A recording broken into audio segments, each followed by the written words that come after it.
Figure below shows a close Gaussian surface, electric field দেওয়া আছে। The net charge in coulomb, দেখ electric ফিল্ডটা দেওয়া আছে 2xi 8j3k। যদি কনস্ট্যান্ট ফিল্ড হয় না, তার জন্য কোনো রকম কোনো ফ্লাক্স থাকবে না, তার কারণ ইনওয়ার্ড ফ্লাক্স আর আউটওয়ার্ড ফ্লাক্স কী হবে, সেমই হবে। শুধুমাত্র এই ভেরিয়েবল ফিল্ডটার জন্য ফ্লাক্স আসবে। এই ভেরিয়েবল ফিল্ডটা কোন দিকে আছে, এদিকে আছে, কিউবের এজ লেন্থ। তাহলে এইখানে ইলেকট্রিক ফিল্ড কত হবে, 2x, এক্সের ভ্যালু কত 0। এখানে ইলেকট্রিক ফিল্ড কত 2x, এক্সের ভ্যালু কত 3, তাহলে 6। এটা ইলেকট্রিক ফিল্ড বেরোলো।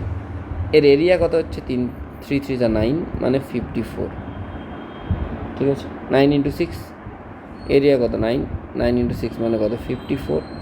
তাহলে ফ্লাক্স কী আসবে 54 ইপসিলন।